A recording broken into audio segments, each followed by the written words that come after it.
is a little trick, a little something that you can do to make sure you are building for impact. And let's review it. So this is a short, quick version of something that I'm sure a lot of you should know, which is called the Kano model, right? Well, we call this must do, should do, worth it. First of all, the Kano model, which ends up looking sort of like this one, but more complicated, was invented in the 80s by Noriaki Kano, an educator and expert in the field of quality management, which is pretty cool back in the 80s. And he's also a professor here at the Tokyo University of Science. So basically you start like this, if my computer allows, okay? Basically, okay, before building anything, right? Use a chart like this to place the features, place the features you're planning on launching, right? It is important that this is your first step or among your first steps. In the Kano model, which is the complicated version of this, right? You classify customer preferences into 5 categories. And those categories measure how necessary or attractive a feature or a product line is for a customer. In this minimal version, we will just measure how something is needed, which would be impact in this case, and how much effort we will need to get it done, which is workload, right?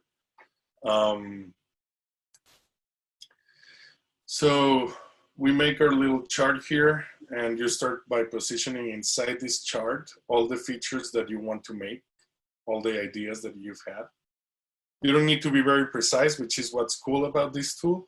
When we're speaking about large groups, it's all about being precise. In this case, when it's you and you're another partner, or and 2 other partners only, no need to be precise.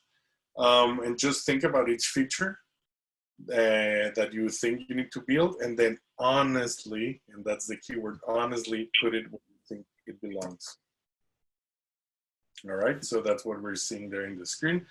A bunch of features put them along the impact and workload axis. Give me a second here.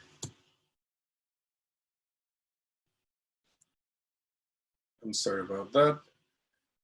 Basically, I will continue even though, okay, it's freezing.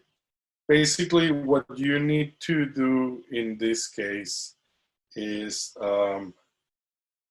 you can already start seeing, right? It's pretty obvious, which is what's great about this tool, that it's pretty obvious from just the first moments where you start placing features on top of the chart, what features are actually needed. For example, a feature, I'm sorry that you cannot see it at the moment, I'll make sure you see it, but a feature that is, right, a feature that is at the very right bottom part. What's that? That's a feature that costs us a lot to build and has very little impact. Why should we even build that, right? And then you have on the left top part, there you have tasks that are very easy to do and have a lot of impact. Hopefully you have a bunch of them there, which means that you can be really close to a very good product pretty fast. And I'm sorry, I will have to show it like this.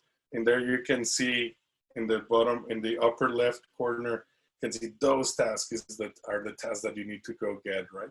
Those are the tasks that will very easily, or just very shortly even, which is fun, deliver a lot of impact, a lot of value to your customer or to your company, which is what you need to be doing.